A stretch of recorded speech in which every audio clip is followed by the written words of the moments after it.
Today was supposed to be Kansas City schedule day, but there's all of this craziness fell on my desk, and we got to talk about this.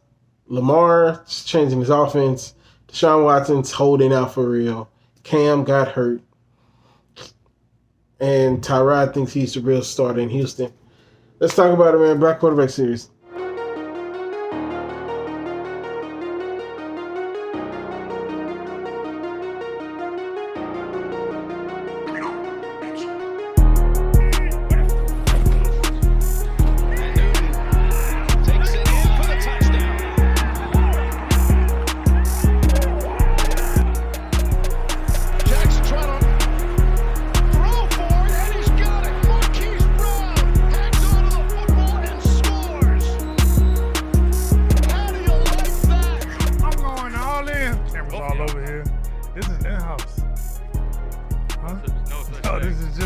I don't think they sharing this. Shoot. Why they got me hot? Go ahead and arrest the cops that killed Breonna Taylor. See if y'all post that one. Yo, what is going on? If you don't know me, my name is Keith. I do Black Quarterback Series. I did all of last season. The link to all of that season will be at the top card. You can kind of go back and relive last season. I did all of last season pertaining to black quarterbacks, and then I covered every playoff game, including the Super Bowl. So let's get into it. I haven't done a Black Quarterback Series news video in a while, but just a lot happened in like 3 hours, and I saw it, and I was like, whoa, everything, it was just overloaded. It was just overloaded stuff that I wanted to react to, talk about, and so let's get into it. So Greg Roman in Baltimore, talking about Lamar, Greg Roman is finally realizing that you can't run your way to a Super Bowl in 2022. You can't run your Super Bowl, in 2021. You can't run your way to a Super Bowl in 2021. He's finally realized that, so he's starting to reinvent the offense. I think we're going into year 3 or year 4 of Lamar. You got to be more than a runner, right? So I'm a big Lamar fan. Everybody said, Lamar can't throw. It's not that he can't throw, it's that he don't have receivers to catch the ball. He don't have receivers to catch the ball to. So they got some decent receivers. We'll see how those work out. I wish they had another big body receiver so Hollywood could play the slot. Really, he would be really good as a third receiver. I think he'd be a good third receiver. Let's just put it like that. But he's probably gonna be our number 2 right now. So I would love to see them get Julio. Maybe tomorrow when I put this video out, or tonight, they'll have Julio, and I can put that in the video. So we'll see. But so they have Deshaun, we'll talk about Deshaun later. Going back to Lamar, you put Lamar under center. They're talking about putting Lamar in the center, changing some of the, not the protections, but changing some of the playbook, not being so run-oriented, thank God, just being a more complete player. And Lamar's been working really hard this offseason to refine his passing game, because he's not going to be able to do anything without the passing game. He's a much better passer than people think he is. And you got to remember, Lamar's only been in the league since 2018. Him and Joe Burrow are around the same age. And Joe Burrow just came in the league. So put that in perspective. Like, he's done a lot in his short career. But he isn't very old by any stretch of the imagination. So that remains to be seen. I would love to see them change the offense a little bit. You still got to be run-centric, but you need to run to pass, not run to run, you know? Run to pass, run to set up the pass, because then if you run to pass, you got the defense on their heels that people just can't stack the box. And then Lamar's still an athlete, so Lamar's going to get out of there and he's going to go crazy. They have the chance to be one of the most dominant offenses in history if they refine the passing game in Baltimore. So I just hope they redefine the passing game as far as Baltimore is concerned, not like history, but like just make it more 50-50, even 60-40, you know, 60% running, 40% passing. Because right now it just feels like it's like 85% running, you know. So I can't wait till next season. I cannot wait for next season. And we're going to see what they're about. So I'm not going to touch on what Deshaun going through. I'm not going to touch that. We're going to talk about strictly on the field. I might reference it in a minute just to prove a point. But so we got Deshaun still holding out. So Deshaun's still holding out. He wants to leave Houston. You know, he has legal stuff going on. So he has legal stuff going on along with him wanting to leave Houston. So he whole lot of just BS going on with Deshaun Watson, right? But I think the skies are finna clear up for Deshaun. I don't know how, but the skies are finna clear for Deshaun because teams are still trading for him, and the NFL hasn't put him on the exempt list at all. The NFL hasn't done anything. They haven't even talked to Deshaun, I don't think. To the point where people are like, are we just gonna ignore this?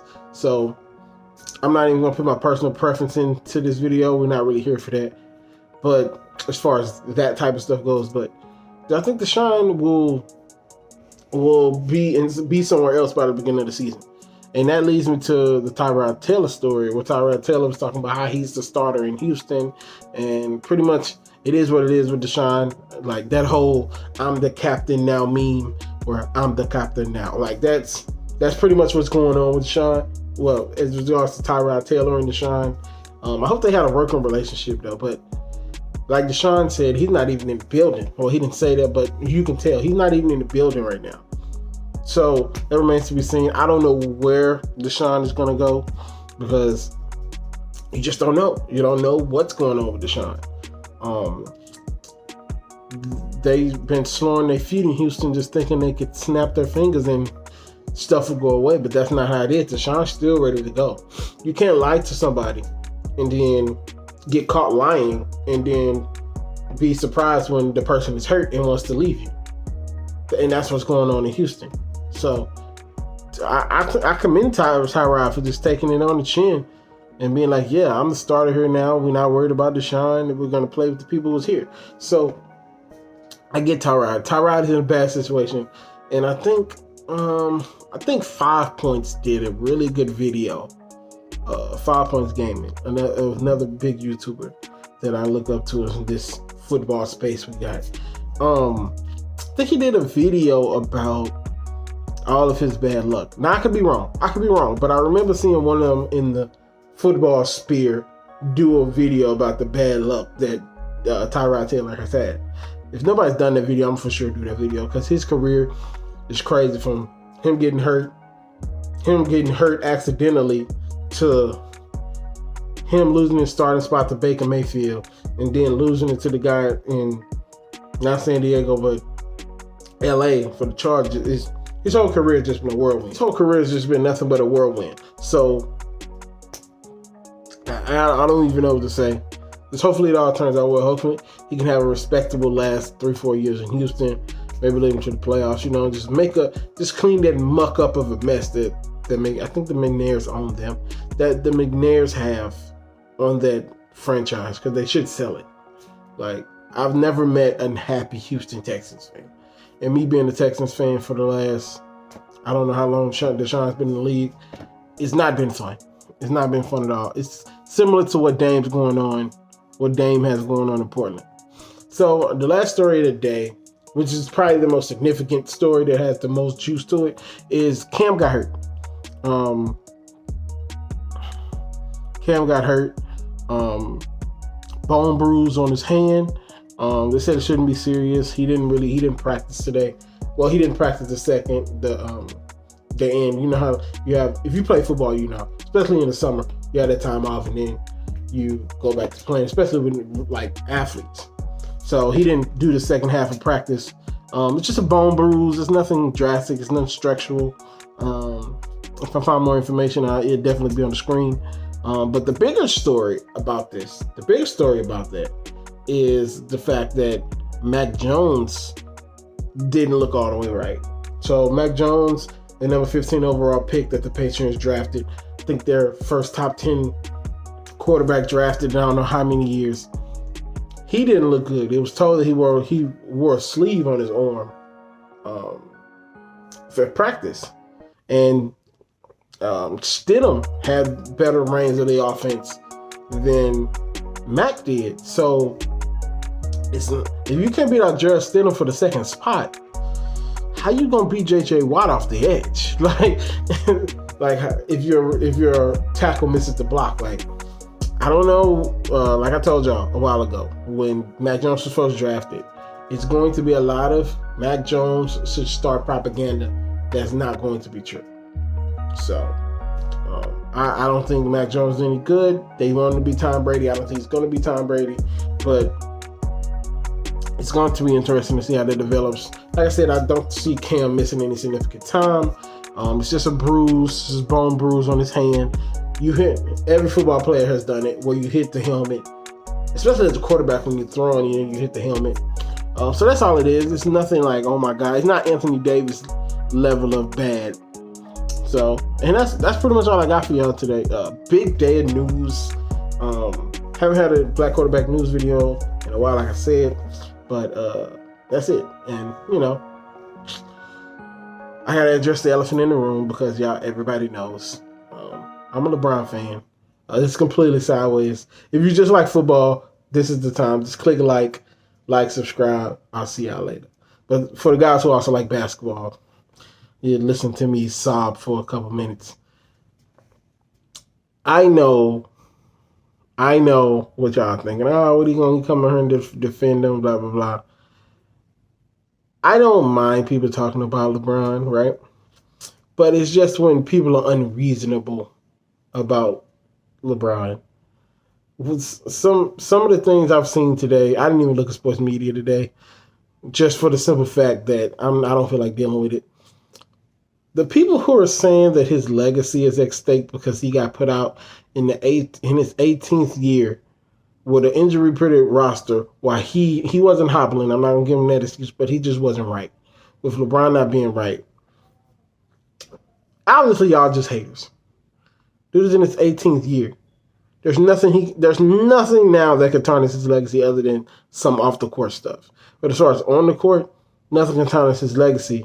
And this, like Chris Broussard said, if nothing's going to change who you are about LeBron, well, nothing's going to change his legacy at this point because he's a made man.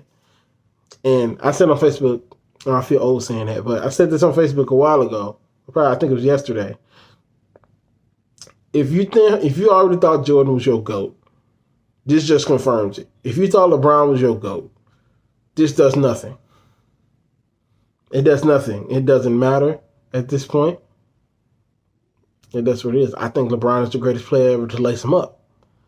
Some people otherwise, and I'm sure they're going to do in this comment section, think Jordan is their Jesus. That's just the way it is. So nothing changed for me. LeBron's still my guy. Rough season, injury riddled. Could nobody make a shot to save their life. I will agree with y'all that he was stat padding towards the end, but every player does that. Dame did that.